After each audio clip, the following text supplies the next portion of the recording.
setting up the controls on your dirt bike could be the difference between being comfortable and not comfortable on the bike. So for example, if you don't have your levers in the right position, it may be uncomfortable to stand up on the bike and use the throttle and the brake and the clutch. And this is important for you to figure out, but I'm going to show you how to make it easy, because you can't just follow what someone else does to their bike, because they might be a different size than you, a different height, their legs and arms might be longer or shorter.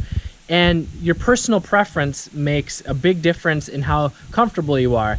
And you may not notice much difference when you're just starting out, but as you ride more and more, and especially when you tweak things and try and make it a little more comfortable for you, you'll start to understand and feel what feels best to you. So that when you get enough time on your first dirt bike and you upgrade to another one, you'll be able to quickly tell where the controls should be, and you'll hop on and be like, oh, this isn't comfortable, so you want to just quickly rotate it here and there and adjust heights here and there. So the biggest thing is just trying to change one thing at a time, one little change, and see if it helps or it makes it worse. You can always go back, just remember where the setting was before. For example, the handlebars can really change the way your bike feels when you're sitting and standing, based on which bars you have, but most importantly, how they are set up. If you're looking overhead, to get them to the standard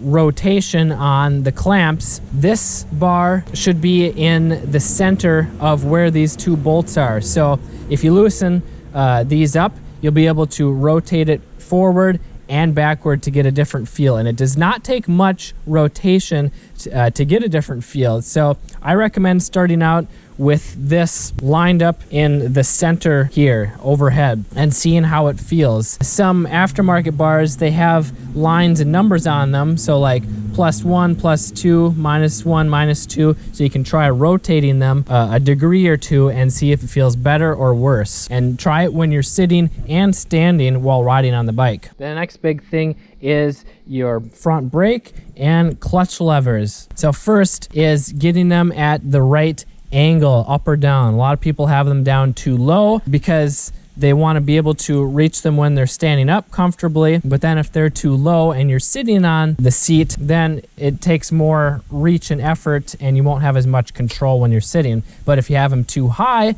this will be comfortable when you're sitting, but when you're standing, you'll feel like you have to go like that to reach the lever. So what I like to do is sit in the neutral position and then make sure that my arms are where they should be, and the levers should be in line with how my arms are. So you can just practice sitting and standing on the bike, tweaking the lever angle just a little bit up and down until you get it comfortable sitting and standing on the bike. And if you can't get it just right, like maybe they're comfortable when you're sitting, but you can never get it right when you're standing, well, there's a good chance that you may be standing in the wrong position, which I will cover in a later video in this beginner series. So make sure to subscribe and watch for that when it comes out. And the next adjustment is how far in or out your levers are. Now, not all levers have this adjustment, but if they do, it's really nice if you have extra short or extra long fingers. So for me, I have shorter than average fingers, so I loosened up this locking nut and then adjusted the screw so it brought the lever out here all the way into back here, so that I don't have to reach as much for it. I can keep my hand on there and just a comfortable reach for that. Or if you have extra long fingers, you may want to adjust it back out so that when you pull it in, it's not going to hit your knuckles. And then as far as the rear brake lever goes, you pretty much want to have it parallel with the foot peg, because if you have it too high, then it's really easy to slide your foot over it and already be riding on the brake. Where if you have it too low, then it can be hard to reach the lever, especially when you're standing. You basically have to point it down, and this just is not comfortable. And then pretty much the same goes with the shifter lever. You want it pretty much parallel with the foot peg to make it easy to get under it and shift up, and above it to shift down, because if it's too high,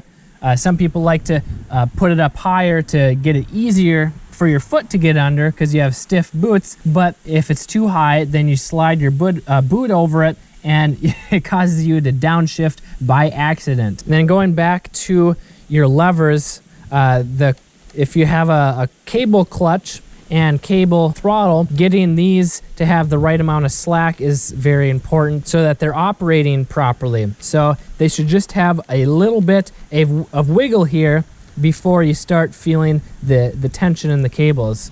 And same goes for the throttle. There's a little bit of wiggle right there before you start opening up the throttle, because if the clutch cable isn't adjusted properly and you go to pull it in, it might not fully disengage the clutch, so the bike will move forward when you're stopped, or it could also cause the clutch to slip if it's already pulling the clutch out. And next, it's time to learn how to safely and properly turn on a dirt bike if you are a beginner. And that's why I want you to subscribe to this 30-day 30 video challenge of getting started safely and on a budget. And I'd love for you to share it with a friend or family member that you want to do the same. My next video is coming out tomorrow, or if it's already tomorrow, past tomorrow, check it out right here. I'm Kelly Fager from Motocross Hideout. Learn more, ride more.